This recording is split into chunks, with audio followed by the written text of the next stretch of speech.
Le hall est déjà plein. Les annonces résonnent au loin, presque mécaniques. Devant vous, le panneau s'allume, puis clignote. Embarquement imminent. Et pourtant, la file de sécurité ne bouge presque pas. Quelques pas, puis plus rien. À l'intérieur, le silence. Autour, le bruit continu de l'aéroport. Cette sensation étrange d'être là, immobile, alors que tout semble avancer. C'est un moment que j'ai vu, vécu ou simplement observé des dizaines de fois. À CDG, ORI, Ellis ou NCE, beaucoup pensent là que cette attente est une fatalité, un jeu de hasard. En réalité, ce qui se passe ici obéit à des règles très précises, bien avant le scanner. La plupart des voyageurs perdent un temps précieux sans jamais comprendre pourquoi. Et tant que ces mécanismes restent invisibles, le stress s'installe. Dans cette vidéo, vous allez enfin voir ce qui se joue vraiment. Arriver très tôt à l'aéroport rassure, c'est presque un réflexe. On se dit que plus on prend de l'avance, plus on se protège contre les imprévus. Cette croyance est profondément ancrée, et pourtant, elle ne correspond pas toujours à la réalité que l'on observe sur le terrain. Très tôt le matin, ou en milieu de journée, les halls sont déjà pleins. Pas parce que tout le monde voyage à ce moment-là, mais parce que tout le monde a reçu les mêmes consignes. Les compagnies aériennes recommandent des horaires d'arrivée similaires, parfois larges, parfois excessifs. Résultat, des pics artificiels se forment. Des centaines de voyageurs arrivent presque en même temps, bien avant leur embarquement réel. La sécurité se retrouve saturée, non pas par manque d'efficacité, mais par concentration massive. C'est l'effet troupeau. Chacun obéit, sans se poser de questions, et tout le monde se retrouve au même endroit, au même moment. J'ai souvent vu des passagers arriver très tôt, et attendre plus longtemps que ceux arrivés plus tard, mais mieux positionnés. L'avance mal placée crée parfois exactement le problème qu'elle voulait éviter. Et tant qu'on ne comprend pas ce mécanisme, on continue de répéter la même erreur. Mais ce n'est que la première illusion. Deux files de sécurité se forment devant vous. Elles sont côte à côte, presque identiques. Même longueur, même destination apparente. Instinctivement, la plupart des voyageurs comptent le nombre de personnes et choisissent la file qui semble la plus courte. C'est humain. Et pourtant, c'est rarement le bon critère. Ce qui fait vraiment la différence, ce n'est pas la longueur de la file, mais sa composition. Une file remplie de familles, de groupes ou de voyageurs peu habitués avance souvent par à-coups. Poussettes, sacs multiples, objets oubliés, consignes mal comprises. Chaque passage prend un peu plus de temps et ce ralentissement est presque invisible sur le moment. A l'inverse, une file composée majoritairement de voyageurs seuls, habitués au contrôle, progresse dans un silence presque mécanique. Les gestes sont précis, les sacs préparés, les mouvements fluides. En quelques secondes, on peut déjà deviner laquelle va bloquer, simplement en observant ce rythme. La clé mentale est là. Ce n'est pas la longueur qui compte, mais la cadence réelle. Observer le flux vaut mieux que suivre son instinct. Et pourtant, ce n'est pas là que le temps disparaît vraiment. Beaucoup pensent que le contrôle de sécurité commence au moment où le sac arrive sur le tapis. En réalité, il débute bien avant, parfois sans que le voyageur ne s'en rende compte. Avant même les machines, il y a une observation humaine, officielle, mais rarement expliquée. Les agents regardent, évaluent, anticipent. Certains gestes attirent l'attention presque automatiquement. Une nervosité visible, des mouvements brusques, un regard inquiet, qui cherche des réponses partout. Rien de tout cela n'est répréhensible, mais ces signaux rendent le passage moins lisible. Et moins un passager est lisible, plus le contrôle tend à s'allonger. C'est là que le paradoxe apparaît. Vouloir aller vite, se presser, multiplier les gestes, peut produire l'effet inverse. Le contrôle devient plus minutieux, les vérifications plus nombreuses. Le temps s'étire. J'ai remarqué que les passagers les plus calmes passent souvent sans accroc. Pas parce qu'ils ont un privilège, mais parce que leurs gestes sont clairs, prévisibles, faciles à suivre. Dans cet espace, la fluidité naît de la lisibilité. Et ce détail change toute l'expérience. Les scanners 3D ont été présentés comme une petite révolution.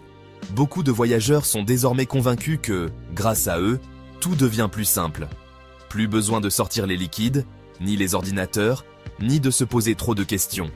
Cette promesse technologique est rassurante, mais souvent trompeuse. Sur le terrain, en 2025-2026, la réalité est très différente. Ces scanners ne sont pas installés partout, et lorsqu'ils le sont, les règles ne sont pas toujours les mêmes. Dans un même aéroport, deux lignes peuvent fonctionner selon des consignes différentes. Et ce détail, mal compris, crée une confusion permanente. Les liquides, les ordinateurs, les sacs deviennent alors source d'erreurs. Beaucoup appliquent mécaniquement la règle du dernier voyage, pensant bien faire. Mais ce qui passait hier peut poser problème aujourd'hui. L'image du scanner devient floue, le doute s'installe et le contrôle secondaire est déclenché. C'est l'une des erreurs que je vois le plus souvent. Non pas par négligence, mais par excès de confiance dans la technologie. Et une fois la fouille lancée, le temps perdu est difficile à rattraper. Beaucoup tombent encore dans ce piège. À la sécurité, ce n'est pas seulement ce que vous faites qui compte, mais quand vous le faites. Le timing est souvent invisible et pourtant décisif. Beaucoup de voyageurs commettent la même erreur en croyant bien faire. Ils préparent leurs affaires trop tôt, sortent leurs objets avant même d'arriver au bac et finissent par encombrer l'espace. La file se resserre, les mouvements deviennent confus et le rythme global ralentit sans que personne ne comprenne vraiment pourquoi. A l'inverse, préparer trop tard crée une tension immédiate. Arriver devant le tapis sans être prêt provoque un arrêt net. Les agents attendent, les passagers derrière s'impatientent et le stress monte d'un cran. Dans les deux cas, le résultat est le même, un blocage évitable. Les voyageurs aguerris ont développé une autre habitude. Ils anticipent mentalement chaque geste, observent la cadence, mais n'agissent qu'au moment précis où le bac est disponible. Les mouvements sont courts, fluides, presque synchronisés. On ne s'en rend pas compte, mais une seule personne peut ralentir des dizaines d'autres. A l'inverse, un passage fluide crée un effet domino positif pour toute la file. C'est contre-intuitif, mais redoutablement efficace. Sur le papier, tout semble clair. Un billet business, une carte priority et la promesse implicite d'un passage plus rapide. Beaucoup y croient sans jamais remettre cette idée en question. Pourtant, sur le terrain, la réalité est bien différente. Priorité ne veut pas dire fluidité.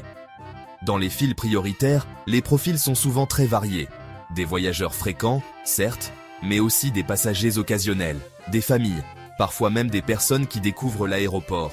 Le niveau de préparation est inégal, le rythme aussi. Résultat, une file censée aller vite devient irrégulière, hachée, imprévisible. À CDG comme à ORI, il m'est déjà arrivé de voir la file prioritaire avancer plus lentement que la file standard. Et oui, il m'est même arrivé de l'éviter volontairement. Non par provocation, mais par observation. Regarder la cadence réelle, sentir le tempo de la file, vaut souvent mieux que suivre une étiquette imprimée sur un billet. Le message est simple, un statut ne garantit rien. Ce sont les comportements qui font la différence. Et c'est précisément là que beaucoup se trompent. Il y a ces objets qu'on transporte presque machinalement. Une tablette, une batterie externe, un appareil photo, parfois un simple accessoire électronique oublié au fond du sac. Des objets autorisés, connus, familiers. Ceux qui, en théorie, ne posent jamais problème, jusqu'au jour où l'erreur mentale est là, ça passe d'habitude. Alors on ne les anticipe plus, on ne les rend plus lisibles. Et au moment du passage, l'image devient floue. L'agent hésite, le bac est mis de côté. Commence alors la mécanique invisible du ralentissement. Fouille, questions rapides, explications, attente. Quelques secondes, parfois une minute. Mais le temps, lui, s'étire. Le stress monte, le rythme se casse et la sensation de contrôle disparaît. Pas seulement pour la personne concernée, mais pour toute la file derrière. Même quand tout est autorisé, le temps perdu est bien réel. Je l'ai vu trop souvent pour l'ignorer. Souvent, sans bruit ni annonce, tout se joue exactement à ce moment-là. Un aéroport n'est jamais un simple décor. Il a son rythme, ses tensions, ses habitudes.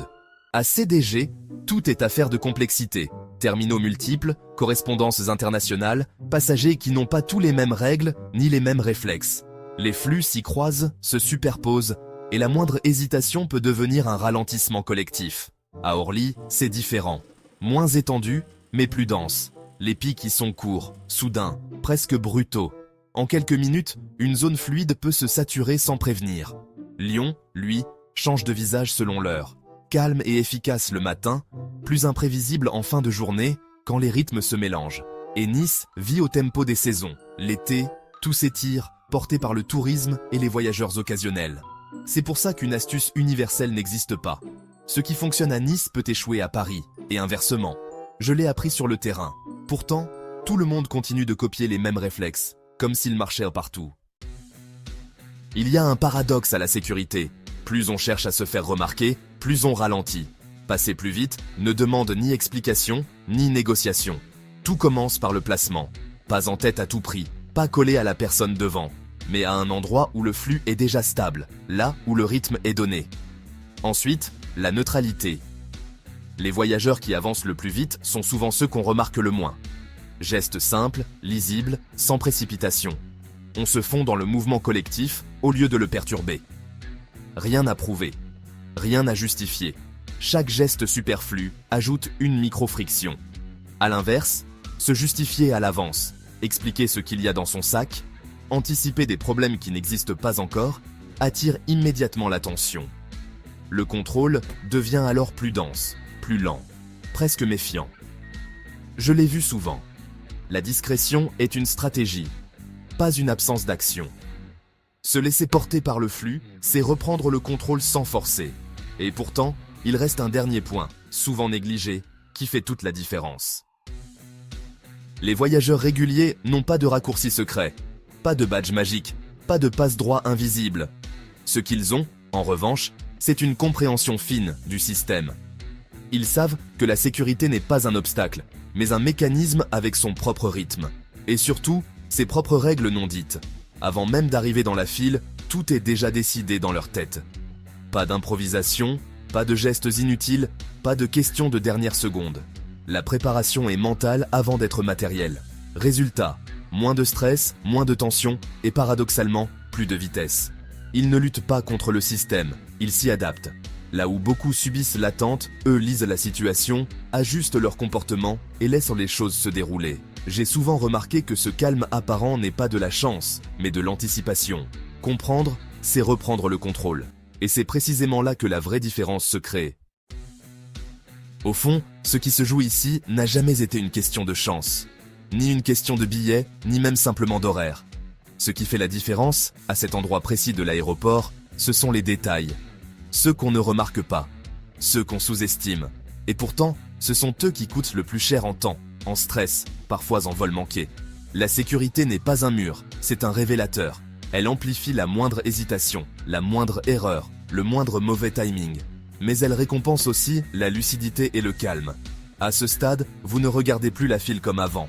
Vous comprenez ce qui ralentit, ce qui fluidifie, ce qui attire l'attention. Et la prochaine fois que vous serez dans cette file, vous saurez exactement quoi observer.